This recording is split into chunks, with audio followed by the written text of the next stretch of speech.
Very good morning. As you know, our focus of our church for the next 3 years is discipleship. And we set aside 2 Sundays for a mini-series on parenting. Last Sunday, Raymond's topic was discipline in parenting. And this morning, my topic is discipleship in parenting. Like Raymond mentioned, I also find it very interesting that almost every preacher I know would agree that this topic is very important. But most of them, the vast majority, do not feel comfortable preaching on this topic. And the main reason seems to be they say, well, I don't feel adequate because, parenting is such a difficult and complex subject. And some actually, to be frank, to be honest, will feel that I have a significant setbacks in my own lives as parents, and how am I qualified, right? And others will actually say, well, I feel like a hypocrite trying to teach others about parenting. So that's the problem. The fact is, parenting is difficult, and that every parent will make mistakes, not a few, but a lot. I think any parent here would actually honestly say, yep, that's the problem. And also, if we think we do it right, we find that not all children have grown up to meet the expectations, right? They're not the way we would like them to be. And I would say this describes my feelings as well. As a father of 2 sons who are now working adults, and one is also a father himself, when I look back, I also wonder often, there are things I could have done better. Maybe I would have done it differently. Well, that's the problem, right? And I also add my gratitude to Raymond, obviously, because he's always been willing to step up in this area. And while I was at Chinese service last Sunday, I went to listen online, and I found it really helpful. So thank you for that. So now there are 3 things, first of all, I want to emphasize before I begin my sermon proper, and I think they're important for us to look at. The first thing is this sermon is on discipleship in parenting. But the principles really I want to share really apply to every Christian. Whether you're young, whether you're old, whether you're single, whether you're married, whether you're a parent, not even a parent, or want to be a parent, they apply to all of us. So if you're not a parent, please don't tune out and say, well, not for me, so I'm going to kind of doze off or look at my phone and stuff. No, it's for all of us. The second thing, obviously, is I'm not an expert. But here's the thing. This is a topic that needs to be preached. And part of being a pastor is to do my very best to preach biblically on difficult topics. And this is one of them. But I need you to know that experts will fail at times to live up to the expectations. They will fail. And my favorite story is about this professor, an expert in child parenting, who would give lectures, and very, very famous, wrote books about it. And one day, of course, he finally became a father. And that was interesting. And one of his rules of parenting is, you must love your children no matter what, never scold them, don't spank them, that's all wrong. And so one day when his child was a toddler and he was busy doing home projects, he was doing his driveway, cementing it beautiful, don't touch, no, this is wet cement. And you know what happened, of course? His son just couldn't help it, had to step on it. And he got a little bit upset, but he kept his cool. And then took the son out and talked to him nicely. You don't do this, this is thing. And he did the job again. The moment he turned his back, you can guess what happened. The son went and just jumped over it. And he screamed, was so angry, he grabbed hold of the son and he hit one thing and smacked on the bottom and said, I told you not to do that. And of course, he didn't realize his neighbor was watching. And his neighbor popped over the fence and said, hey, Prof, what happened to love your children at all times? And he was so embarrassed, and his only reply was, well, that was loving them in the abstract, not in the concrete. And if you actually look on the serious side, people have written books, you actually look up their children, you find that every one of them had rebellious stages. Some have walked away. Some, of course, have come back, but that's the problem. Which brings me now to the third thing I want you to remember is that, like most things in life, we will make mistakes, we're going to fail. All right? But when we fail in something, right, this does not mean that we should give up doing what is right and necessary, right? We have that attitude. We get up, we do it again. And just realize that failures in application of good principles doesn't mean that the principles are wrong. It just reminds us that we are imperfect human beings, we make mistakes, and what should we do? Honestly, learn to forgive ourselves, get up and do it better. Try again. So I want you to keep this in mind, because when we talk about parenting and sermons like this, I know it will actually evoke a lot of things about your own parenting that comes to the mind. And you can feel this sense of guilt. So don't. If you make mistakes, ask God to forgive you, ask your children, whoever, to forgive you, and move on. Now, here's another thing. This is going to be a bit technical, but before I take on Deuteronomy, I just want to set certain groundings so that we can understand. But I'm going to make it as simple as possible. Now, I want to share with you some insights from a journal on a distinguished psychology professor named Bruce Narramore. And this is a journal he wrote in a theological journal, but it was something to do with parent leadership styles and biblical anthropology. Okay, so don't worry about that. But what I found insightful is this. What he did was he analyzed different influential parenting books.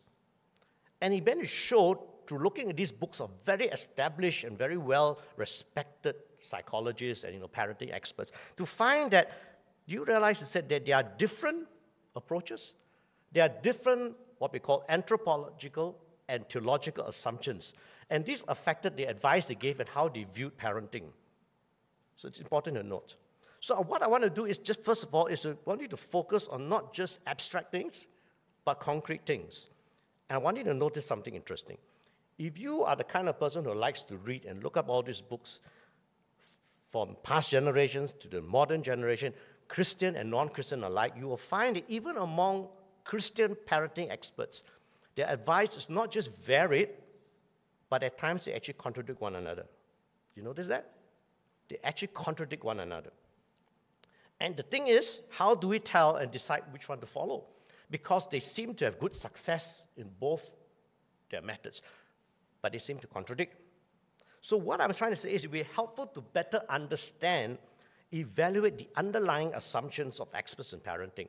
And I'm going to try and give you what I hope it will be a very simple way to cut through all the, volumes. Okay? Understand it. This is this. To sort out the confusion and the contradictions and decide for yourself which is biblical. Okay? So here it is. Now, I want you to just understand something interesting. Just because sometimes we seem to have contradictions by experts, it may not actually be a contradiction of a biblical principle. But maybe it's just a contradiction, a different approach for a biblical application that works for him or her, but may not be the same in your context. So keep that in mind. One size doesn't fit all. So what I want to do now is give you, hopefully, a bird's eye view to analyze parenting styles so that you can actually have concrete applications in how you approach your own discipleship in parenting. So remember, I'm focusing on discipleship in parenting. I just want to focus on some of the ideas of the role of a parent who is a disciple maker and the child who is going to be the disciple. So, okay, so far? So here we go. Here's some of the insights I got from him. Here are two things to keep in mind about parenting styles in how they apply to discipling in parenting. If you look behind, I put up this slide. What you need to know is this. The first point is this: forms of parenting style ranges along a continuum from permissiveness to authoritarianism, which means on opposite sides you see that, it's like kind of a scale. There's a continuum, all right? On one end, there's an emphasis on power, punishment, and pressure. And I'm not saying in a negative way, okay? The powers of the parents, you need to punish, that's called a discipline. You need to pressure, mold the kids. On the other end of the continuum, we notice is something, the emphasis is something called self-determination. That the idea is you follow the child's interests and personal choices. Let them decide. See the two differences? But I think you will realize that most of us, our styles will be somewhere between the two extremes. Maybe in the middle, hopefully, or maybe more to one side or the other side. So that's where we are. Okay? So understand the basic things there. The second thing to notice is a parent's chosen style is a result of three factors. So what style the parent chooses depends on these factors. The first one, of course, obviously, is the parents' own upbringing. Right? We learn from our parents. Even if we don't consciously learn it, we actually absorb certain things and we follow. So authoritarian parents tend to breed authoritarian parents. So if your father's or mother's style was this, you tend to follow that. If your parents were more permissive, you tend to be more permissive. That's the general thing they look in anthropology. But then again, sometimes the opposite effect happens. Occasionally, when a parent's style is very negative to the child, when they become parents, they switch. They chose totally different. So, for example, if a child didn't like it, the parents were always saying, tell me what to do, this is how it should be done, this is the way to do it, and they just didn't like it. So when they become parents, I'm going to do the opposite. I'm going to let children do whatever they want to do, because my parents never allowed me. Or if a parent's style was that, up to you, do everything you want to do, up to you, just choose. And then they found out, man, my life was so messed up because I had no boundaries. Now I'm a parent, I'm going to do the opposite. I'm going to make sure my children understand the way, right and wrong. Okay? So that's the first factor. The second factor is this, influence of culture. Very simple. Parents tend to bring up their children according to the prevailing model of their day. So, as an example, generally, if you look at the literature and education, until the end of the 20th century, parents were more authoritarian. You notice that? We sit down and say, my mother or father will never let me get away with that. This is the way you do. They got no discipline nowadays, and so on. Whereas today, the modern notice is very permissive. It's up to them. You do what you want to do. Okay? So that's the thing. So I want you to realize, too, down the practical aspect is if you are parents, whether your children are still young or whether your children have grown up adults, you need to forgive yourselves if you look back and say, hey, I really made a lot of mistakes. Why? Sometimes we don't know. The problem is when we were younger, we try to do things, we can only cope with what we know. So sometimes it's just due to the influence, how we were brought up, and we pick a wrong model, if you think that's the mistake you made. And also there's this pressure of culture. So can you imagine in those days, if you were to go out, if I were growing up there, and I throw a little tantrum, I don't want to go here. First thing you do is going to get smacked. Why? Because you're embarrassing me. That is a very Asian thing, all right? There's a pressure of culture, so when your kid goes out and the kid is making a lot of noise, you just feel so embarrassed, you want to do something about it. That's the feeling, right? The pressure of culture, because I need my kids to look good. And likewise, if you are an older person now, and you look back at your parents, whether they're living, still alive, or not alive, and you see, I wish they didn't do that way, learn to forgive them. Culture. I mean, I've shared before, that my mom really, when she disciplined me those days, she really beat me really, really badly, and I was bleeding. Really, really badly, okay? And you would think about it, but those of you who met my mom, my mom and I are really best friends. Because I've learned to forget, realize that, she was brought up in such a way, that's the only way she knew. And as a child of God, I forgave. And because of that, there's this freedom, and we can just laugh about it. Okay? Even though when she did it, she meant it. So think about that. The third factor is this, which can either be deliberately conscious or subconscious. And this is important for us as Christians. It is our view of human nature. How we understand human nature actually affects the way we parent. Okay? So what does the Bible teach about this? And as Raymond so aptly pointed out last week, the best resource for parenting really is the Bible. God, our Heavenly Father, and we are His children. So we need to examine how the Bible looks at parenting, where it says something, and learn from it. Okay? So my question really is to ask you to think through, even when you go back, what is your understanding of human culture? How do you understand human culture? That will affect how you understand your children and how you decide on discipleship. Again, similar to parenting styles, I need you to see that there are two major views of human nature, and they're on the continuum. Okay? Two sides. At one end of the continuum is this, the belief that children are primarily sinners. All right? They're sinners.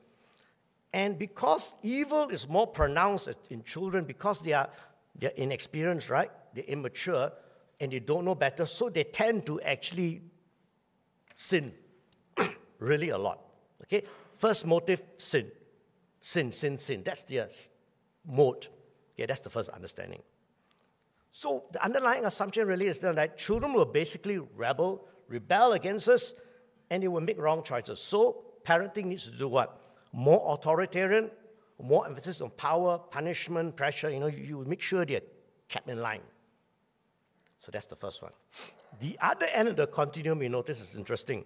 The belief that children are primarily good. They are good.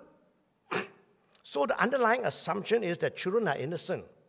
They are very sweet, They're wonderful, wonderful little angels. So if you just bring them up in a positive environment of love, just do that, they will naturally make good choices because it's all about love. So parenting in this object is you need to be more permissive with an emphasis on self-determination, means the child decides, and you let the child's interests and personal choices be the thing that dictates how you disciple them, how you parent them. So which is correct? Obviously, by now that's somewhere in the middle, right? Somewhere in the middle. There's a third, more consistent view of human nature that is biblical. This is the view that all human beings, you, me, and children, bear the image of God, the likeness of God. So in the sense, they are good. But all have been infected by sin. In that sense, there's a lot of evil going on. Okay? So children are both good and sinful at the same time. Now, what does that mean? Implications to consider here. How then, knowing this is the idea that the Bible teaches us about human nature, ourselves and children, how do we disciple in parenting and in general? 3 things I just want to list for you to think about. I'll bring it up again, and then we'll look at Deuteronomy. First of all, both we and our children, while sinful, are significant and valuable in God's sight. All right? Just because we are sinful doesn't mean we're not valuable, doesn't mean we're not significant. Second one is this: both we and our children have been given God-given abilities and great potential that needs to be developed. You see that throughout the Bible, about gifts, about nurturing. It's important. Not just our kids, us too. Great abilities, right? God-given abilities, potential. The third and very important one to remember is this: both we and our children's identities is found in God and the way God wants us to live. That is very, very important, right? Our identity, because we're made in God's image, is to be found in God, not other things. Okay? So, if I may summarize a biblical parenting style to consider is this: a loving, authoritarian parenting style. Okay? Doesn't seem to make sense with people loving and authoritarian in the same sentence, but here it is. It works because where the parent reflects his or her understanding and experience of God as a loving, authoritarian parent, when we see that that's how God deals with us, that's how we deal with our children. Okay? And this is what I read when we see Deuteronomy. I see this style of parenting that God presents. So I want to share that with you.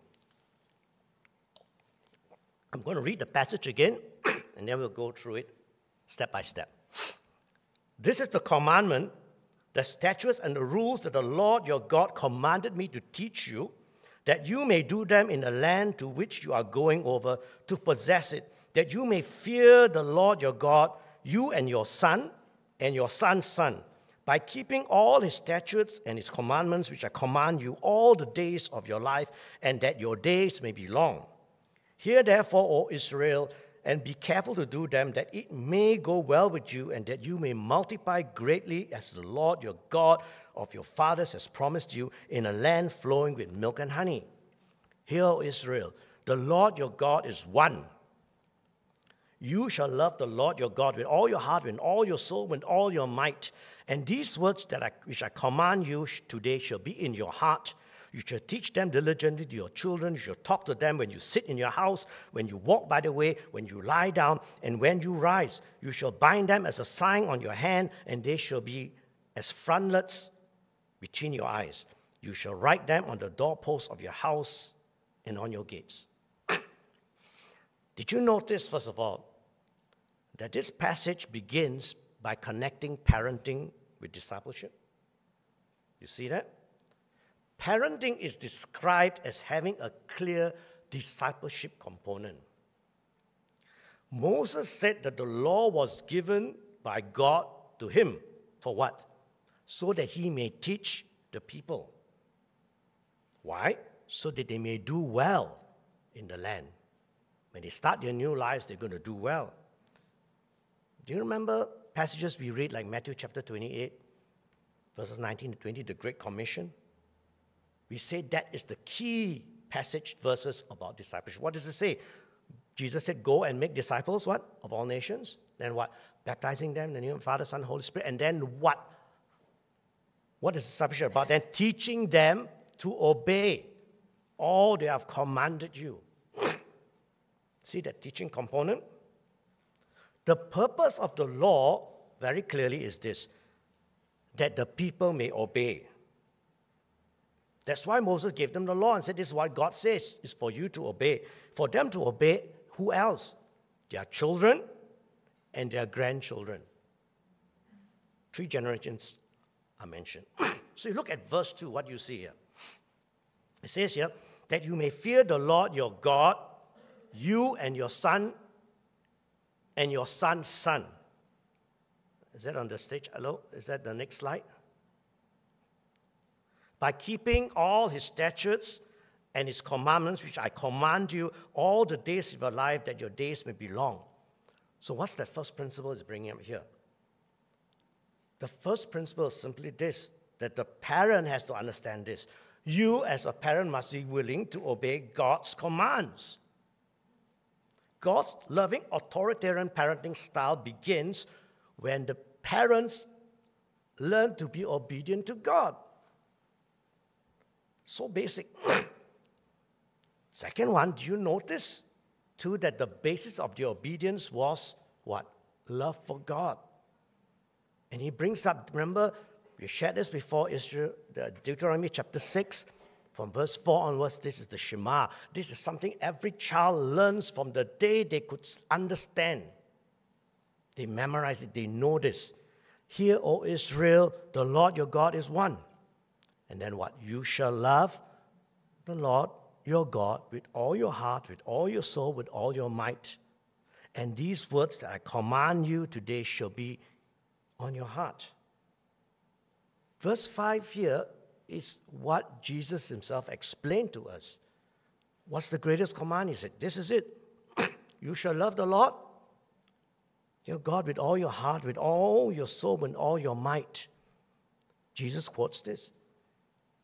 This is the summary, he says. So that's it. We are not just to fear God and obey his commandments, but we are to love God wholly, fully. And this is interesting because if we sincerely love God and obey God, what Jesus called the second greatest command, love your neighbor as yourself, is going to naturally follow. And Jesus said these two commands, love your God, all your heart, all your soul, all your mind, all your strength, and love your neighbor as yourself, summarizes 10 commandments basically. Everything is summarized there. And when we actually love God, truly love God, and we learn then, we will learn to love others. And obviously, loving our children becomes more natural. It's easier. And even apologizing to our children when we mess up, it's not as hard as it used to be. Being kind to them even when they're disobedient becomes easier and more natural. And even when we need to discipline our children, tell them when they're wrong, we will actually not end up being excessive. And even when we ask them to do something, eventually they will actually be more cheerful and willing. Why? Because if our children know we truly love them, discipling becomes easier. Here's the thing. In the long run, children will be able to tell, especially when they get older, that even when we have made mistakes and we have messed up, and we will, they will know that we love God and that we love them dearly. No matter what, they will understand this. They may not agree, they will understand this. So if you want to disciple our children, the second principle really is this. The parent must be willing to love God fully. Discipleship, which requires obedience, is significantly easier when the setting is love.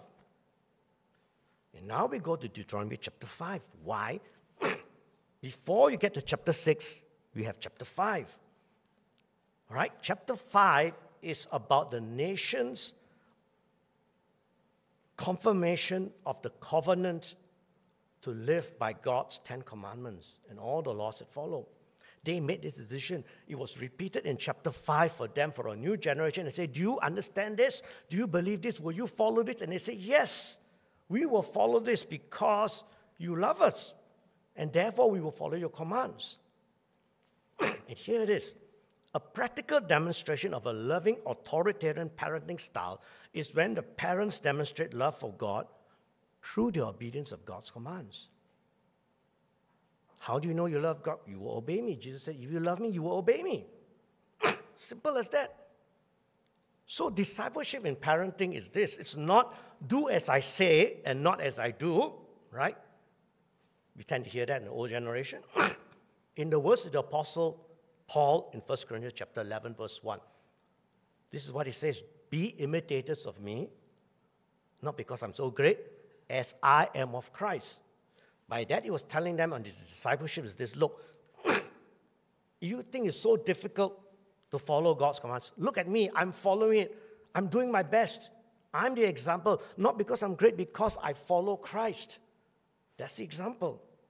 And so the validation of our authority as a parent comes when we ourselves are willing to submit to God's authority. Parents, remember, were first taught this. You obey God's commands first, out of love. Then only you teach your children. Right? So the two principles so far are these. The parent must be willing to obey all God's commands. Second one is the parents must be willing to love God fully. And you notice something? It's all about the parents' example, right? In how they relate to God. If you want to ask me my opinion on what discipleship goal is, this is for me, this is my own way of looking at it. The goal of discipleship is simply to learn to live in a manner pleasing to God. In other words, that glorifies God. Simple as that. That's how I look at it, okay? You notice now that only when Moses establishes these two principles, then only he comes to verse 7, where he explains the methodology. He's saying, I suggest you do this in how you disciple your children. And here we go again.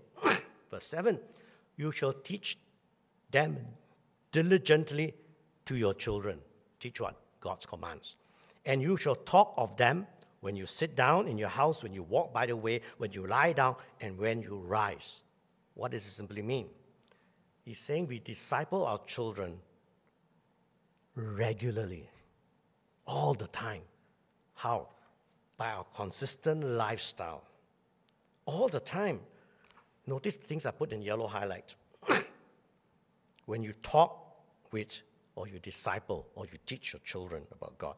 You sit down in your house, you walk by the way, you lie down, and when you rise. It is both inside and outside your home. It is both during the day and during the night. Everything. And here's the thing. How should you do this talking or teaching or discipling? The answer is, it says here, diligently. What does it mean? Teach them diligently is just a single word. In the Hebrew, it's translated, it's sanan, which means to sharpen. The meaning here is this, inculcate, put in your life, repeat. That is to repeat again and again to your children. Why? Go back to what I mentioned, we are sinful. And we always need constant reminders or we're going to forget or stray. That's why throughout the Bible, let's notice, remember, remember, remember, remember, it keeps going through all the way. It's important. So a question someone has asked before, do we need to set times? Or are you saying we're being very flexible in our discipleship teaching? I have no real answer. If you find it helpful to set aside time, things like the old-style Dobson thing, or what they call a family altar time, where once a week you get together with the children, you do something together, yes, then go for it. But it would be very unwise to think that once a week, half an hour, whatever you can cope with your children, is going to solve the issue for the rest of their life. Or send them to Sunday school every week, sort it out. Discipleship, it won't work. It won't work because that's not what the Bible's teaching us. It's every day throughout life. So 3 principles so far in discipleship and parenting. The first principle is what? The parents must be willing to obey all God's commands. Second one is we must be willing to love God fully. The third one is we must be willing to disciple regularly, all the time. I know it's hard, but here's the interesting thing. Do you know it's much easier and more natural to do so when the Word of God is internalized as part of who we are, who we seek to be? Look at chapter 6, verse 6. And these words that I command you today shall be on your heart. It's not a method. It's a lifestyle issue. And notice now in verses 8 to 9, we return to the parents who were to disciple their children and their grandchildren. Then he talks about it. So how practically do we learn to be more consistent in our life as parents? Look at what it says here. You shall bind them as a sign on your hand, and they shall be as frontlets between your eyes, and you shall write them on the doorposts of your house and on your gates. Now, you can see pictures, you notice that the Jewish people actually put it on, they put the law, put it here, and they go to the house, they put something on the door frame, they carry it down here on their, their hands wherever they go. But this is not what we're saying. Remember the 3 things I asked you to consider earlier on the idea of teaching on biblical and human nature. Okay, recognize this first of all, okay? Both we and our children, while sinful, are significant and valuable in God's sight. So the idea is we need to be careful not to sin, right? Because we must first realize that we are sinful too. We will sin just as our children will sin. But again, keeping in mind, remember, it doesn't lessen our significance and value in God's eyes, even when we sin. So that's the thing. Every day, everywhere, to remind us not to do what we should not do. Because you notice children have one very good thing to say to parents all the time. I had it done before. You say, but you don't do. Right? So we have to be consistent. Second is that both we and our children have God-given abilities and great potential that needs developing. We know that. Because we know we take courses, we do things because we want to develop our abilities, our potential. And as parents, you notice that parents will send kids to do this, do that course, take this, let's go swimming, let's take a karate or whatever. Okay, let's teach them how to, do computer science, or let's take them for rugby, let's take them for netball. Every kind of thing, we want to develop them. Oh, I think you're very good, so thanks for maths class. I don't know what you do, art class, everything we do, because we know they have potential that we need to develop. We invest so much time, money in this area. Should we not do the same as disciples of Christ? Should we not invest in our children to make sure that they grow up the way you want them to grow up as men and women of God? See? Good question to ask ourselves. 3, both we and our children's identities is found in God and living in God's way, right? So we, first of all, need to be centered on God and His ways. And the question really to ask is, does our chosen lifestyle reflect being centered on God and His ways, or is it something else? That's a very, very basic question, very hard to answer, because they will follow what we do. What's our priorities? So here's the question is, how does love and obedience look like in parenting and discipleship? How does it look like? Okay, simple guide, what you do is simply this. Go back to chapter 5 of Deuteronomy and ask this thing. How do I obey or disobey the 10 Commandments? Simple as that. Go back to the basics. So, for example, if you want to teach your children to honor you as parents, Right? You want that? Then ask the question, do you model honoring your own parents? Remember the famous Jewish story? It's a legend story. It's told again and again in children about the man and the wife where the young boy, the love of the apple of their eye, and the father had to stay with them. It's his grandfather, because he was old, he stayed in the house there, and he had a problem eating. His hands were shivering all the time, and he sat down at the table, and every day he ate half the food would be all over the floor. And the wife was angry because that wasn't her father. He was so angry one day, he said, every time I got to clean after him, she took the pig's trough, the pig's meal thing, and put the big thing down there and says, you eat like a pig, so you eat from this. And so the father just ate from there, still thing, but less spilling everywhere, and that's it. And then one day she went to the shed and she found the son doing what? He was carving something, young little boy. He said, what are you doing? I'm making a trough for animals. Why? So when you are older, I can give you to feed you. And then what did the mother do? She went back down there, took away the thing, bowl, put back the proper things, the father-in-law, and honored him. Because the children saw that. So you want to teach our children to be loving and kind, right? Because that's what we want. How do we treat people? Do we model treating other people with love and kindness? Simple as that, right? I mean, if we say you want them to be kind, and then we go and yell at the person who's serving you, will take too long. Stupid person, we say that, I demand this, I'm the customer's right. The children see that, what do they learn? This is what the Bible teaches, right? You want to teach your children to be truthful, not to tell lies, then the question is, do we model being truthful in what we say or do? Simple things that so we can go through everything in life and see that's the way it is. And last but not least here, there are some suggestions here. Because remember I said that God's given us creativity. Every one of us know our children are all different.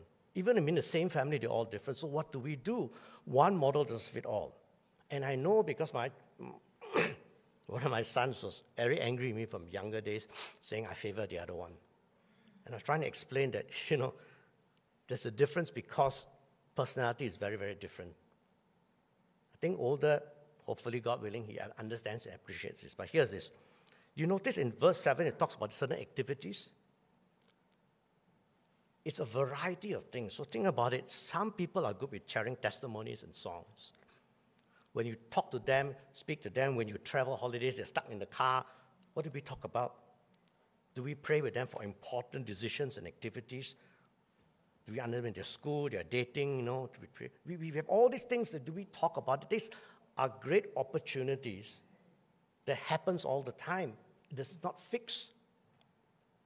So I shared people before my eldest son got his first job, part-time thing, while looking for a job. I just shared to him again. I want to remind you again why I'm here in New Zealand, how I got called, what I did to honor God in my life, the job. I will ask you to consider doing the same thing. I'm not forcing you, but I'm thinking, do you realize that God looks after? And I shared, you can see. And he followed. Never forced him, he followed, and God blessed him. How do we do things?